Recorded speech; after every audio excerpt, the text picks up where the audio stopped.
Mulai. Assalamualaikum warahmatullahi wabarakatuh. Kami dari kelompok 2 akan melakukan penyuluhan terapi nutrisi medis tentang manajemen DM. Dan saya sebagai moderator, Delfamitra Putvita, akan memimpin jalannya penyuluhan pada hari ini. Dan anggota penyuluhan yang pertama, Alpan Syukri Gultom, Indi Fiska Amelia, Putri Asani, Saras Putri Wulandari, dan Vivi Hasanah. Materi penyuluhan pertama akan disampaikan oleh Alpan. Pengertian, terapi nutrisi medis adalah terapi gizi yang meliputi terapi diagnosis dan manajemen penyakit termasuk layanan konseling yang diberikan oleh seorang ahli diet terdaftar atau seorang ahli gizi profesional. Tujuannya, 1. Pencegahan diabetes, mengelola individu yang sudah menderita diabetes, serta mencegah atau memperlambat perkembangan komplikasi diabetes.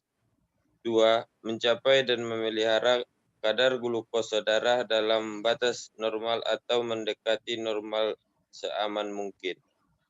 Mencapai dan memelihara kadar profil lipid dan lipoprotein untuk mengurangi risiko penyakit vaskuler, serta mempertahankan tekanan darah dalam batas normal atau mendekati normal seaman mungkin.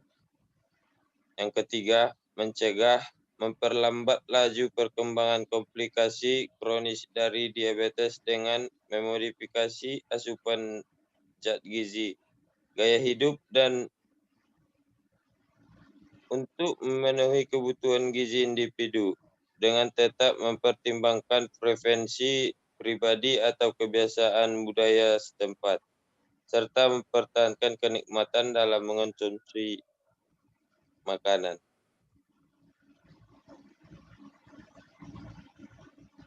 Materi selanjutnya akan dilanjutkan oleh Indri. Berdasarkan haji uji klinis dari terapi gizi medis dilaporkan adanya 1. Penurunan HbA1c sebanyak 1% pada diabetes tipe 1 dan 1-2% pada diabetes tipe 2. Yang kedua, berdasarkan studi meta-analisis pada individu non-diabetes, terapi gizi medis dapat mengurangi kolesterol LDL sebanyak 15-25 mg, di mana perbaikan dapat terlihat dalam 3-6 bulan sejak dimulainya terapi.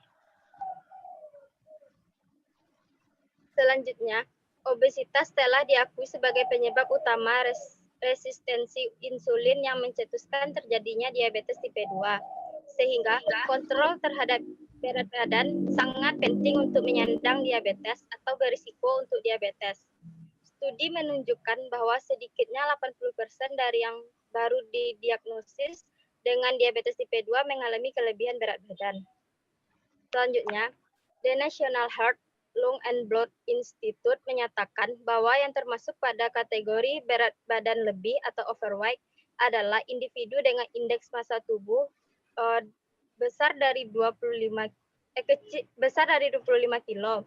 Sedangkan yang tergolong obesitas adalah dengan IMT-nya kurang dari 30 kilo. Adanya peningkatan risiko penyakit komorbid yang berhubungan dengan kelebihan lemak visceral dapat diukur melalui lingkar pinggang, yaitu lebih dari 100 cm pada laki-laki dan lebih 90 cm pada perempuan.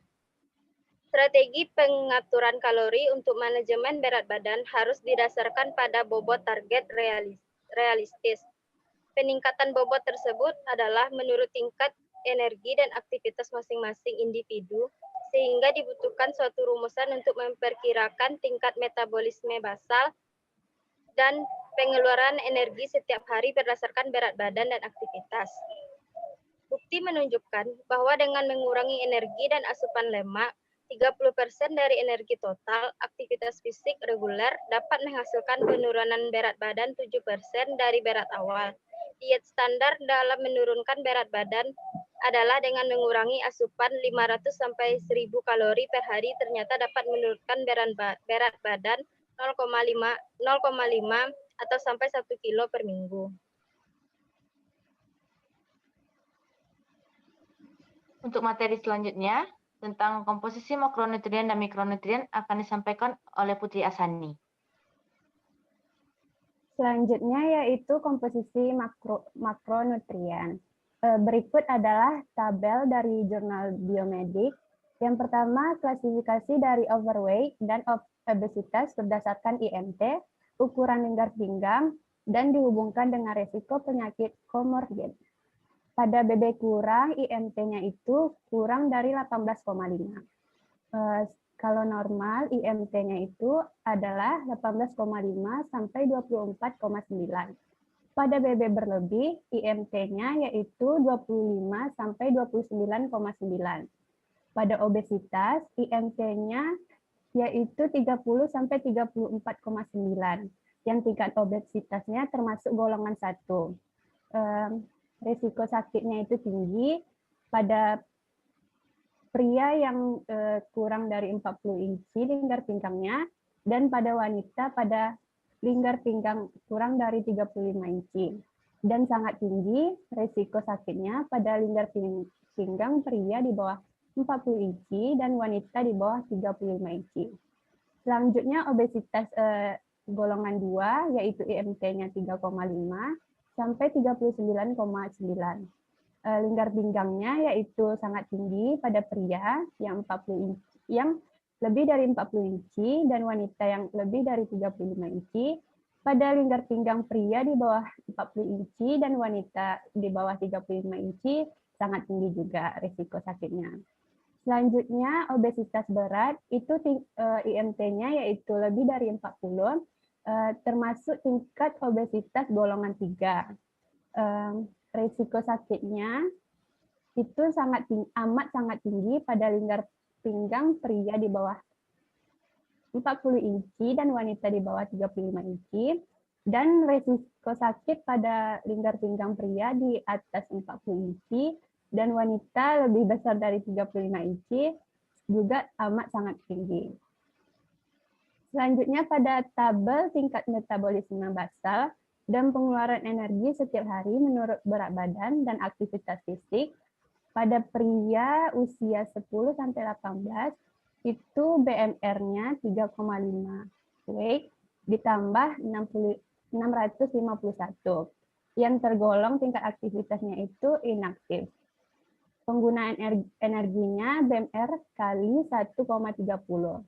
Selanjutnya pada pria 18-30 tahun itu BMR-nya 15,3 weight ditambah 679 yang tergolong ringan, dan penggunaan energi selama 24 jamnya itu BMR dikali 1,55. Selanjutnya pada pria 30-60 tahun itu BMR-nya 11,6 weight ditambah 879 yang tergolong sedang, dan penggunaan energinya yaitu BMR dikali 1,78. Dan usia pria di atas 60 tahun itu BMR-nya 13,5 weight ditambah 487 yang tergolong berat. Dan penggunaan energi 24 jamnya yaitu BMR dikali 2,10. Pada wanita itu 10-18 tahun BMR-nya 12,2 weight ditambah 746 yang tergolong inaktif.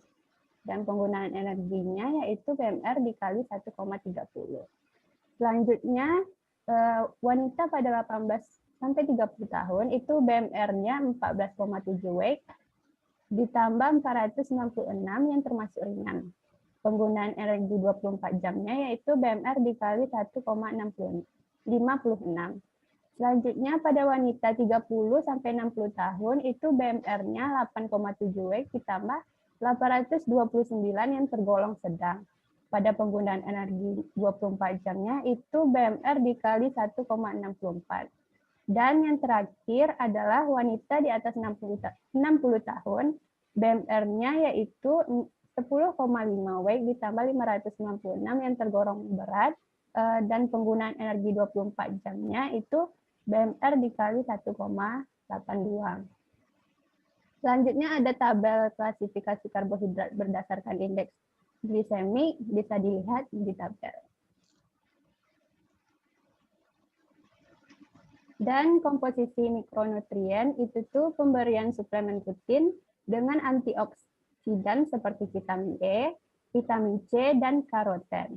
Beberapa studi klinis kecil yang melibatkan penyandang diabetes yang diberikan makanan tertentu yang memiliki potensi antioksidan tinggi, seperti teh, kakao, dan kopi.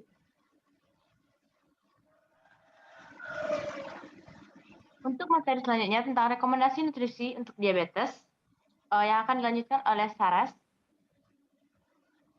Baiklah, pencegahan diabetes primer yaitu pada individu yang berisiko tinggi untuk DM tipe 2, program terstruktur yang menekan pada perubahan gaya hidup, yakni mencakup penurunan berat badan 7% dari total berat badan dan aktivitas fisik secara teratur 150 menit per minggunya.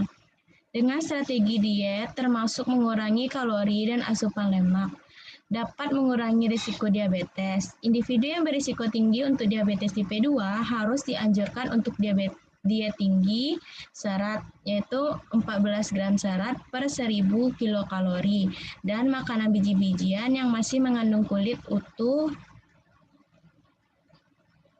Selanjutnya yaitu pencegahan diabetes sekunder.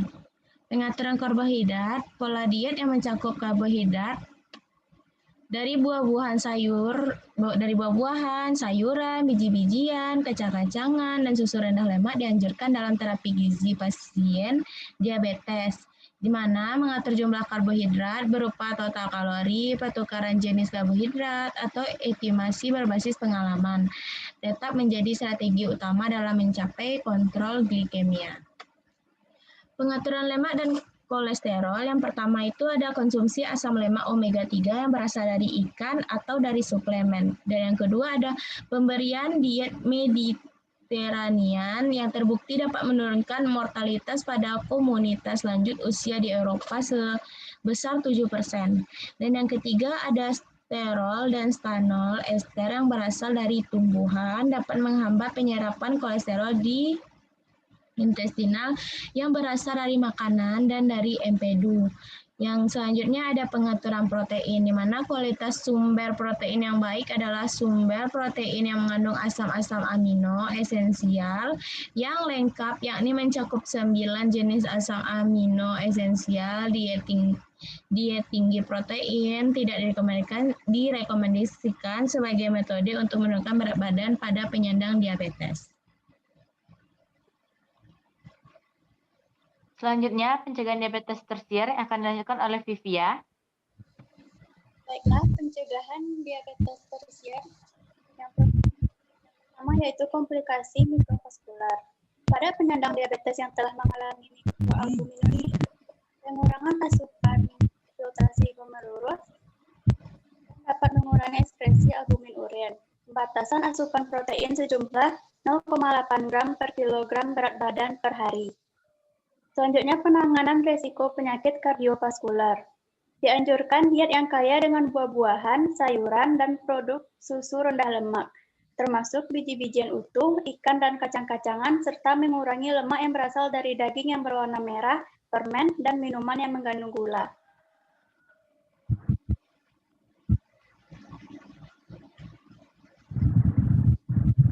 Selanjutnya, komplikasi akut dan pada pasien diabetes dengan keadaan khusus. Yang pertama, hipoglikemia. Untuk hipoglikemia yang disebabkan pemberian insulin, keadaan hipoglikemia kadar glukosa plasma harus diperiksa pada 60 menit sesudah pemberian glukosa. Penambahan protein atau lemak tidak mempengaruhi respon glisemik dan tidak mencegah hipoglikemia berulang. Yang kedua, keadaan penyakit akut. Keadaan penyakit akut dapat mencetuskan hiperglikemia juga ketoasidosis sehingga diperlukan monitoring kadar glukosa plasma dan keton. Pemberian cairan yang adekuat, pemberian insulin atau obat-obatan penurun kadar glukosa. Yang ketiga, penyandang diabetes dalam fasilitas perawatan medis. Untuk pemberian makanan melalui pipa lambung, jenis formula standar yang mengandung 50% karbohidrat dapat digunakan. Untuk pasien pasca bedah, makanan haruslah diberikan segera mungkin setelah dapat ditolerir. Selanjutnya, pasien diabetes dengan kehamilan dan laktasi. Pemberian terapi insulin diperlukan dalam mengontrol kadar glukosa plasma. Dan pada ibu laktasi dengan diabetes membutuhkan makanan selingan yang mengandung karbohidrat sebelum atau sementara menyusui. Selanjutnya, penyandang diabetes lanjut usia. Penata laksanaan terapi gizi medis pada penyandang diabetes yang lanjut usia difokuskan pada terapi farmakologis. Suplementasi dengan multivitamin harian dapat diberikan, khususnya pada individu dengan asupan gizi yang kurang.